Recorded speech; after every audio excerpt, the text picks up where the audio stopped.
गरीब साध साध सब नेक हैं, आप अपनी ठोरे, जो सतलोक ले जाएंगे वो साधु कोई और।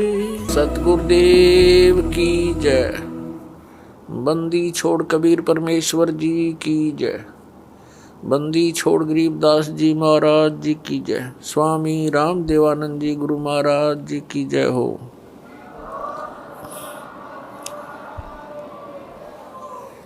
तुमरे विसारे क्या बने, मैं किसकी शरण में जाऊं। शिव ब्रंच मुनि नारदा,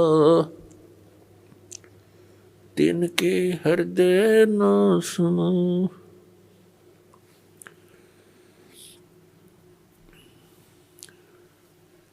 परम पिता परमात्मा पूर्ण ब्रह्म सर्व सृष्टि रचनहार कबीर परमेश्वर जी की असीम कृपा से आप सभी पुण्यात्माएं सत्संग सुनने के लिए उपस्थित हुए।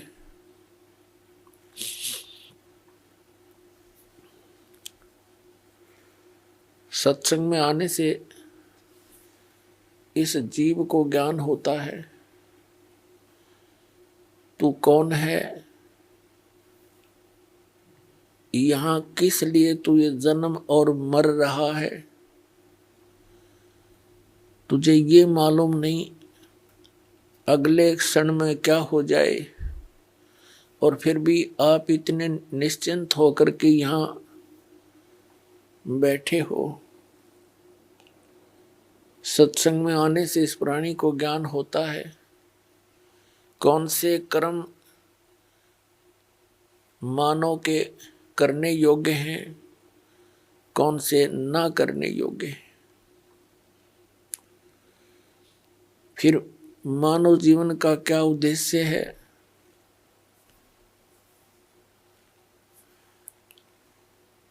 ये ज्ञान होता है कि मनुष्य जीवन किस लिए प्राप्त हुआ है। फिर उद्देश्य से परिचित होकर के ये प्राणी उस परमात्मा के पाने के लिए तड़प उठता है, क्योंकि इसको अभी तक यथार्थ ज्ञान नहीं हुआ था। काल भगवान जिसके लोक में हम रह रहे हैं, ये एक नंबर का विलियन है, ये खलनायक है। आप फिल्मों में देखा करते हैं जो खलनायक की रोल करता है वो कैसा व्यक्ति होता है। वो तो एक सिंपल रोल करता है, ये रियल में कर रहा है। इसने हमारे परम पिता को बुला दिया, इसने परमात्मा का नामो निशान मिटा दिया, अपने आप को ये भगवान सिद्ध करके बैठ गया। और फिर इसके काल के दूतों ने, नकली संतों ने, ज्ञानहीन प्राणियों ने श्री ब्रह्मा, श्री विष्णु, श्री शिव जी को बताया कि यही सब कुछ हैं, यही व्यवस्थक हैं, उत्पत्ति, स्थिति और संहार यही करते हैं। ब्रह्मा जी को तो कुछ एक बता ही देते हैं कि ये इसकी मृत्यु होती है, इसका कुछ समय निर्धारित है जीवन का।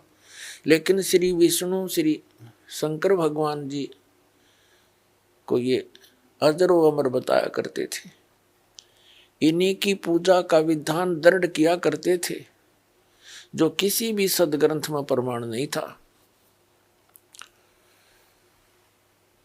तो इन काल के से प्रेरित संतों ने सभी पुण्यात्माओं को मिसगाइड कर रखा था। स्वयं परमात्मा आते हैं, इस अज्ञान को समाप्त करते हैं, अपनी प्यारी आत्माओं को सीधा राह बताते हैं। आप देखते हैं जितने गुरु उतने ही उनके मार्ग, उतने ही विधि भक्ति की, जितने संत उतना ही उनका अलग अलग ज्ञान।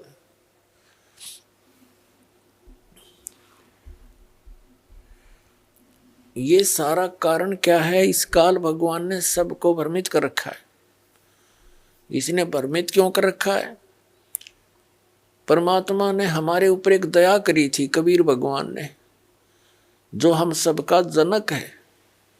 आज पहले भी आपको बताया था सुबह के सत्संग में, जब इस काल भगवान ने इस दुर्गा देवी जी के साथ बद व्यवहार करने की चेष्टा की थी, इस दुर्गा जी ने अपनी इज्जत रक्षा के लिए इसके पेट में शरण ली थी। परमेश्वर ने, कबीर देव जी ने, सत्य पुरुष ने इस ज्योति निरंजन को इसके 21 ब्रह्मांड समेत वहां से निकाल दिया था, साथ में दुर्गा जी को भी।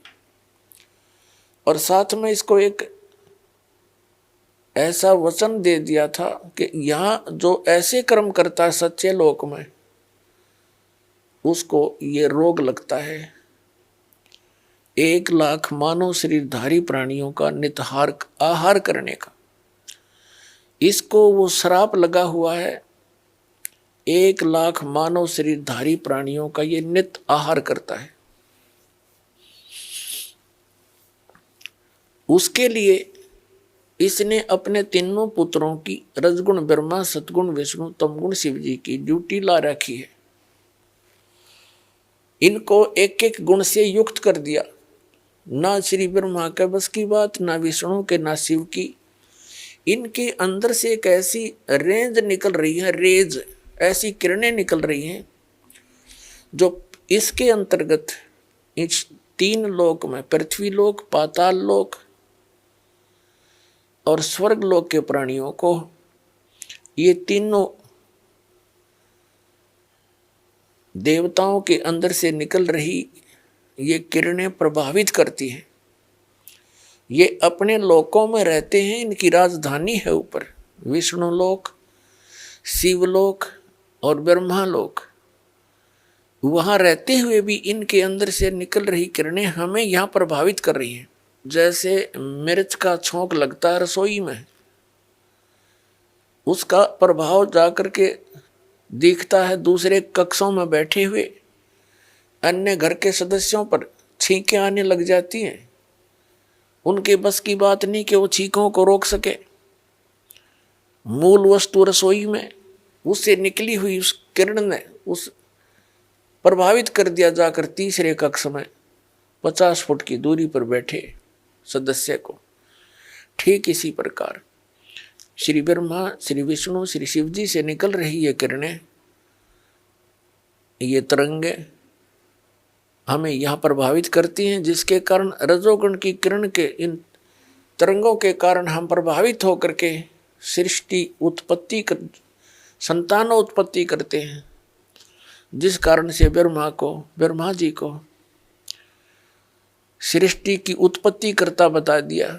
यू खाक उत्पत्ति करता है, उत्पत्ति तो परमात्मा ने करके दे रखी। कबीर साहब ने सारे ब्रह्मांड रच दिए, इसके 3 गुण 5 तत्व दे दिए।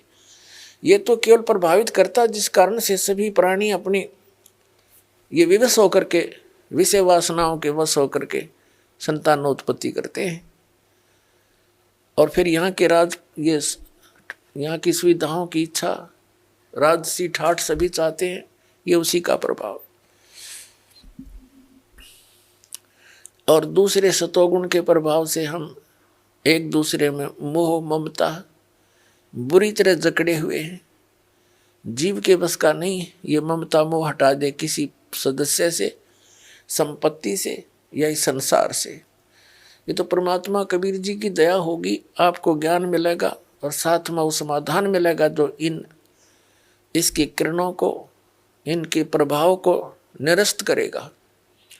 वो साधना आपको दी जाएगी, तब आप यहाँ से निकल सकते हो। नहीं तो जकड़ रखा प्रत्येक प्राणी को और समझ में नहीं आने देता ये हो क्या रहा है। 1 मिनट में मृत्यु हो जाती है, उससे पहले ठेकेदार बना रखा है, तो ये तेरा बेटा है, ये तेरी बेटी है, ये कार है, ये तेरी कोठी है। और फिर क्या है, छोड़ बुद्धू, तेरा कुछ नहीं था, चल गधा बन।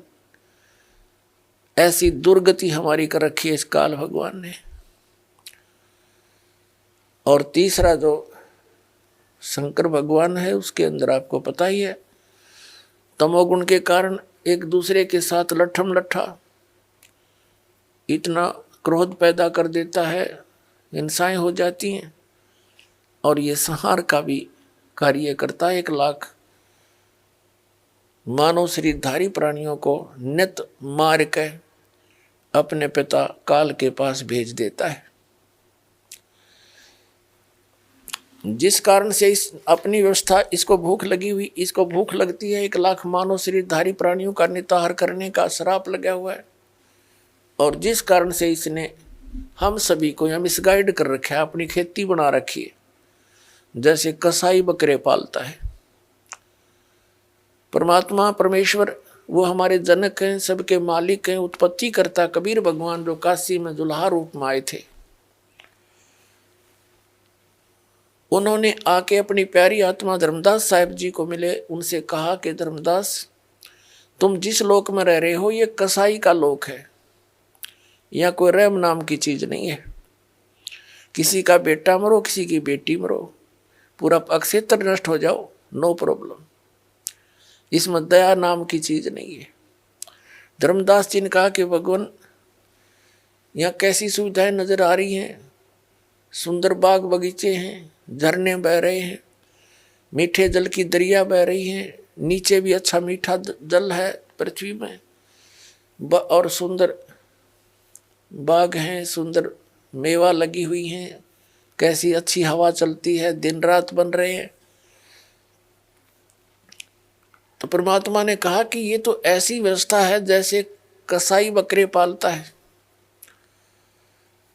वह अपने उन पाले हुए बकरे और बकरियों के लिए सब सुविधाएं देता है।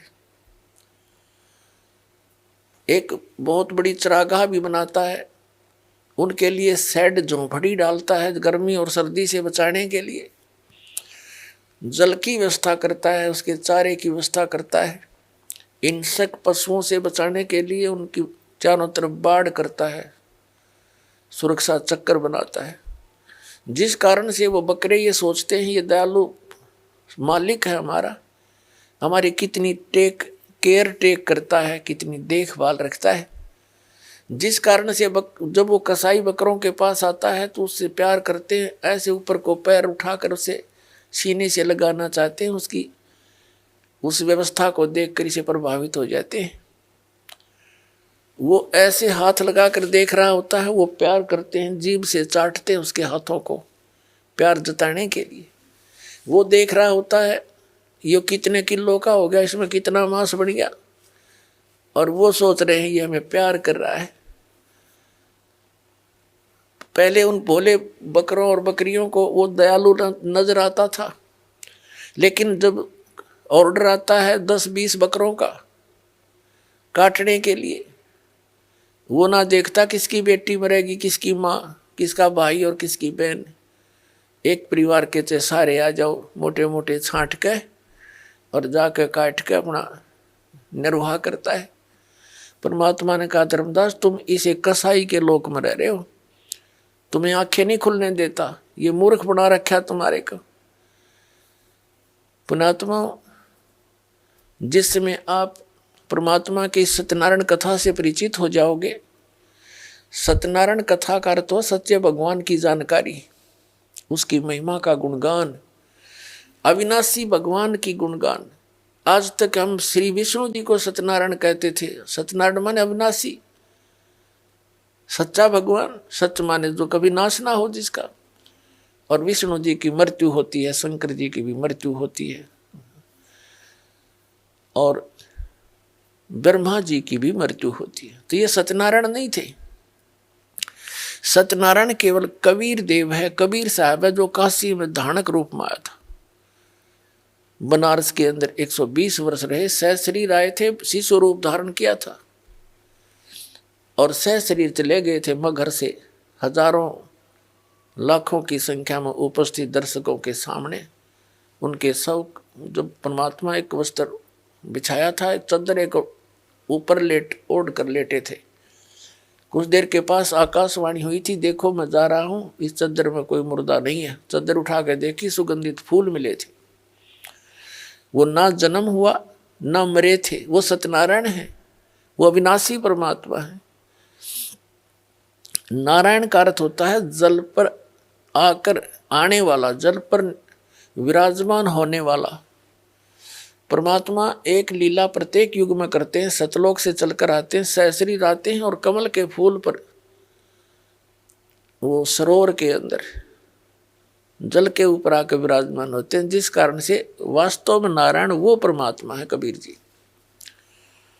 तो जब आपके यह सत्यनारायण कथा समझ में आ जाओगी, क्योंकि ये प्रथम बार सुनता है, कोई दूसरी बार सुनता है, और जिन्होंने खूब सुन रखी है उनका समझ में अच्छी तरह आ चुका है। तो ये लोक ऋण का नहीं है, हमें विकल्प नहीं मिल रहा था। पुण्यात्माओं, इस परम पिता की शरण में आने के बाद, कबीर साहिब की शरण में आने के बाद, आपके जितने परिवार के सदस्य हैं सब सुरक्षित रहेंगे।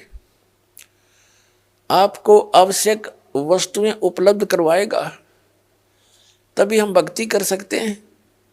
जिसके 24 घंटे टेंशन रहेगी कोई किसी ना किसी वस्तु की, तो भक्ति नहीं कर सकता।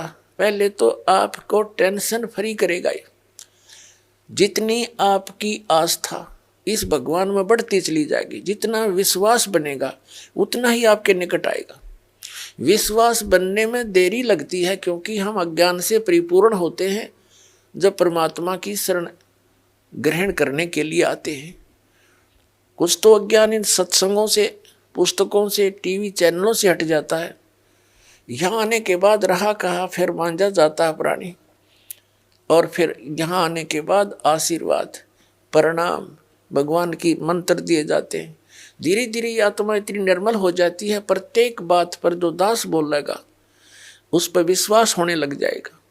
अभी तक तो कुछ पर विश्वास होता है, कुछ पर अविश्वास होता है। तो इसी प्रकार परमात्मा पर हम पूर्ण विश्वास ना कर पाते, तब तक देरी रहेगी आपके सब कार्य से दौड़ने में। और जब आपको पूर्ण विश्वास हो जाएगा, है फिर तो कहना ही क्या है।